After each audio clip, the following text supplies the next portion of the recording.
Hello everyone. स्वागत है आप सभी का स्टेप टू सक्सेस क्लासेस में। डेली करंट अफेयर सीरीज में आज की वीडियो में हम लोग 24 और 25 अक्टूबर का करंट डिस्कस कर रहे हैं। स्टार्ट करते हैं अपने आज के पहले क्वेश्चन से। पहला क्वेश्चन है हरिमाऊ शक्ति, ठीक है, ये इंग्लिश में लिखा है हरिमाऊ शक्ति अभ्यास 2023 किन दो देशों के बीच में शुरू हुआ है। ऑप्शन है भारत और सिंगापुर की सेना के बीच, म्यांमार और मलेशियाई सेना के बीच, भारतीय और मलेशियाई सेना के बीच, भारतीय और श्रीलंकाई सेना के बीच। तो इसका जो सही जवाब है ये ऑप्शन जो है सी है। ये हरिमाऊ शक्ति जो है वो भारत और मलेशियाई सेना के बीच का क्या है, द्विपक्षीय प्रशिक्षण अभ्यास है। ठीक है, ये हरिमाऊ जो है ये मलय भाषा का शब्द है, जिसका मलय भाषा में जो अर्थ होता है इसका टाइगर होता है। ठीक है, तो ये दोनों देशों के बीच का प्रशिक्षण अभ्यास है। इसका जो मुख्य उद्देश्य है उप पारंपरिक परिदृश्य में अनट्रेडिशनल बैकग्राउंड में मल्टी डोमेन ऑपरेशन संचालित करने के लिए सैन्य क्षमता को बढ़ाना है। ये कैपेसिटी बिल्डिंग के लिए, मिलिट्री कैपेसिटी बिल्डिंग के लिए। ठीक है, इसके साथ ही दोनों देशों के बीच एक संयुक्त कमांड पोस्ट और एक संयुक्त निगरानी केंद्र के साथ एकीकृत निगरानी ग्रिड भी स्थापित किए जाएगी। इंटीग्रेटेड सर्विलांस ग्रिड भी स्थापित की जाएगी। नेक्स्ट क्वेश्चन देखते हैं। नेक्स्ट है हाल ही में विशन सिंह बेदी जी का 77 वर्ष की आयु में दिल्ली में निधन हो गया है। यह संबंधित थे, बताना है विशन सिंह जी किससे संबंधित हैं, इतिहासकार, अर्थशास्त्री, क्रिकेटर और लेखक। तो इसका जो सही जवाब है ऑप्शन सी है। ये विशन सिंह बेदी जी जो हैं ये जाने माने क्रिकेट खिलाड़ी हैं, भारतीय टीम के पूर्व कप्तान है, कप्तान रह चुके हैं और बाएं हाथ के लेफ्ट हैंड के महानतम स्पिनर हैं जो दुनिया के, उनमें से ये एक हैं। ये 1967 से 1979 1967 से 1979 के बीच भारत के लिए 67 टेस्ट मैच खेले हैं इन्होंने और 266 विकेट लिए हैं और भारत में उन्हें स्पिन का सरदार कहा जाता है। ये इनका लोकप्रिय नाम है क्रिकेट जगत में, स्पिन का सरदार। ठीक है, नेक्स्ट क्वेश्चन देखते हैं। नेक्स्ट है दुनिया की सबसे बड़ी कपड़ा प्रदर्शनी या मेला जिसका नाम है Bharat Tex, Tex for textile 2024 का आयोजन कहाँ किया जा रहा है, मतलब जाना है इन फ्यूचर। ऑप्शन है नई दिल्ली, मुंबई, अहमदाबाद और कानपुर। तो इसका जो सही जवाब है ऑप्शन ए है। ये भारत टेक्स 2024 जो दुनिया की सबसे बड़ी कपड़ा प्रदर्शनी होने वाली है, इसका आयोजन नई दिल्ली में होना है। ये आयोजन 26 फरवरी से 29 फरवरी 2024 तक नई दिल्ली में, मतलब ये अगले वर्ष फरवरी में इसका आयोजन होना है। और ये जो भारत टेक्स प्रदर्शनी है ये भारत के 5F विजन, जिसमें 5F है, F for farm, to fibre, to factory, to fashion, to foreign. ये इसमें जो 5F विजन है वो 5F का ये मीनिंग है। और बाकी इसका जो लक्ष्य है वो है भारत को वैश्विक कपड़ा उद्योग के भीतर एक परिपक्व प्रतिस्पर्धी वैश्विक सोर्सिंग गंतव्य के रूप में स्थापित करना है। इंडिया अपने आप को एक बहुत बड़ा cloth exporter, textile exporter country के रूप में एस्टेब्लिश करना चाहता है और काफी हद तक ये जो प्रदर्शनी है ये इस उद्देश्य को प्राप्त करने में सहायता करेगी।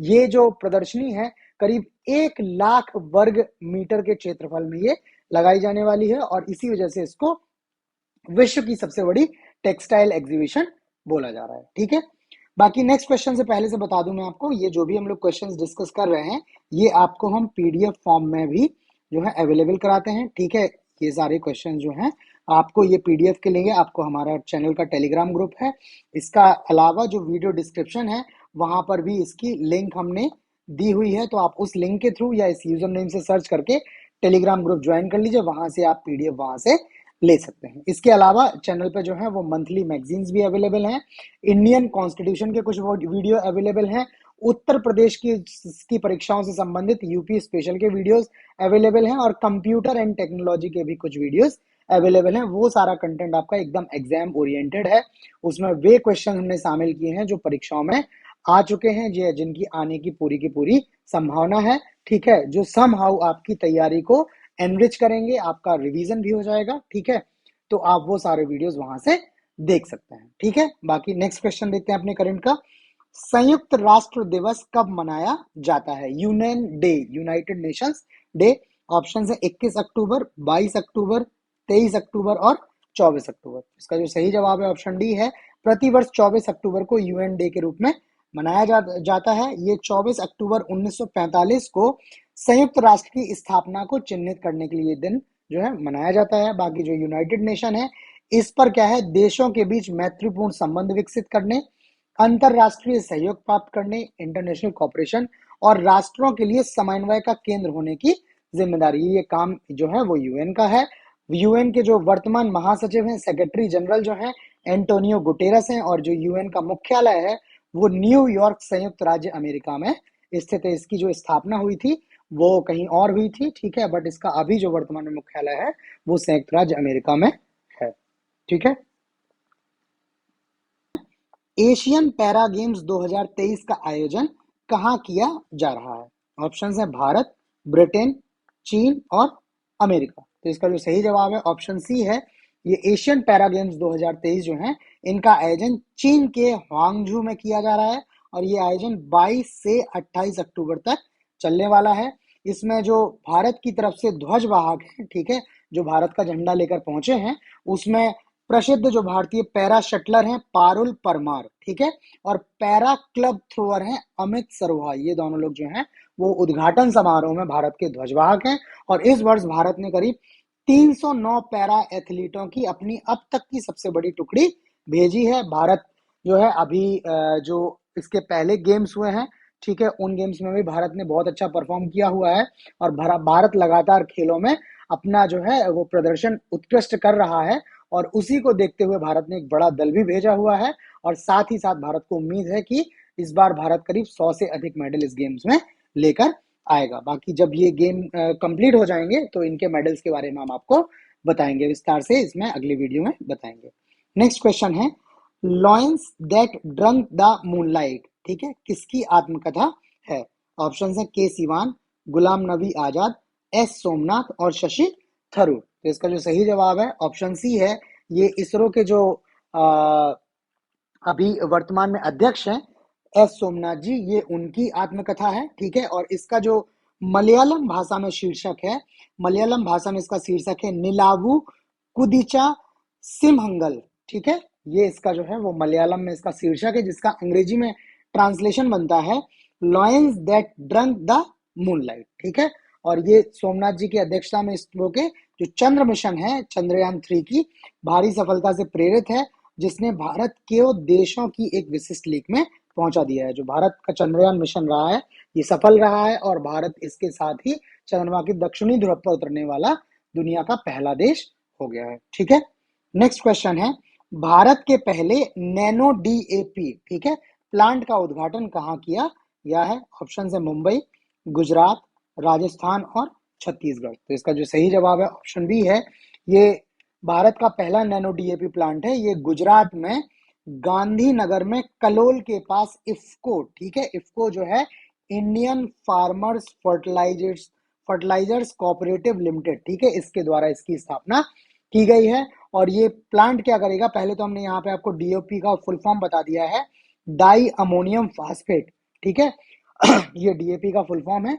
तो ये प्लांट क्या करेगा, डीएपी के आयात को कम करने में मदद करेगा और इसकी रसद और भंडारण लागत को भी कमी लाएगा। ये जब नैनो डीएपी का आया हुआ था, मार्च करीब आया हुआ था, ठीक है, उस टाइम पे हमने इसके बारे में विस्तार बताया था कि ये नैनो डीएपी जो है वो लिक्विड फॉर्म में है, ठीक है।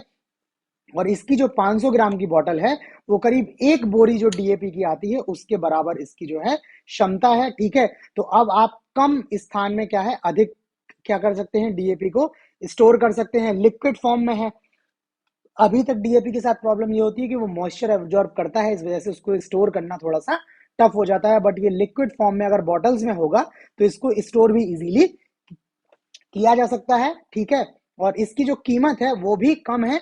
जो ये नैनो डीएपी की बॉटल आएगी इसकी कीमत करीब 600 रुपए है, जबकि उतनी ही उर्वरक क्षमता के लिए आपको अगर डीएपी की जो आपको बोरी खरीदनी है, थैली खरीदनी है, वो करीब 1400-1500 रुपए की आती है, ठीक है।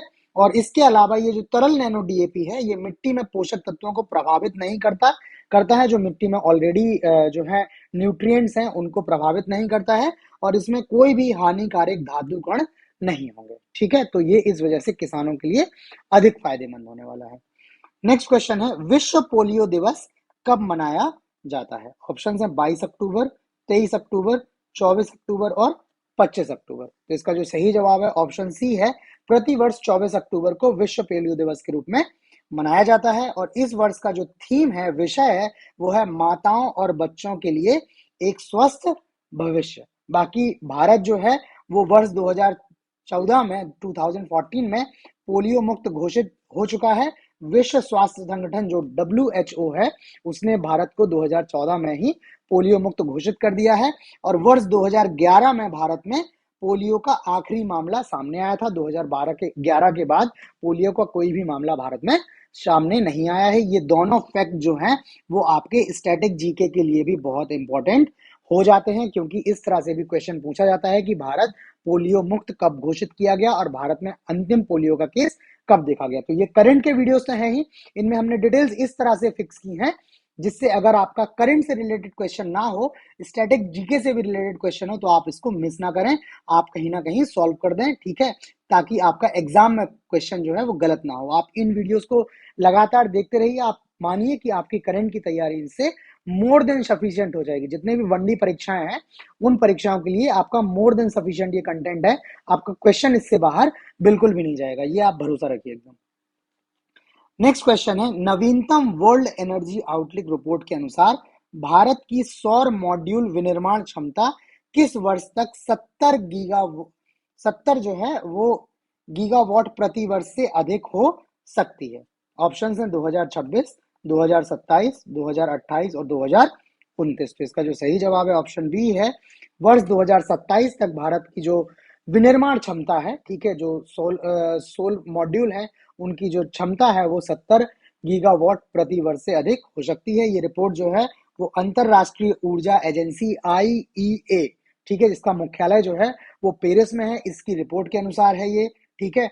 बाकी जो वैश्विक सौर फोटोवोल्टेक या का जो मार्केट है उसमें भारत की हिस्सेदारी करीब 3% है, जबकि सबसे ज्यादा हिस्सा इसमें किसका है, 80% हिस्सा जो है वो चीन का है। वियतनाम का जो है वो 5% है और भारत का 3% है। तो भारत तीसरे स्थान पर भी इसमें आता है, ठीक है, अभी भी भारत तीसरे स्थान पर आता है। बाकी भारत लगातार इसमें अपनी कैपेसिटी बिल्डिंग विनिर्माण क्षमता को लगातार बढ़ाता जा रहा है, ठीक है।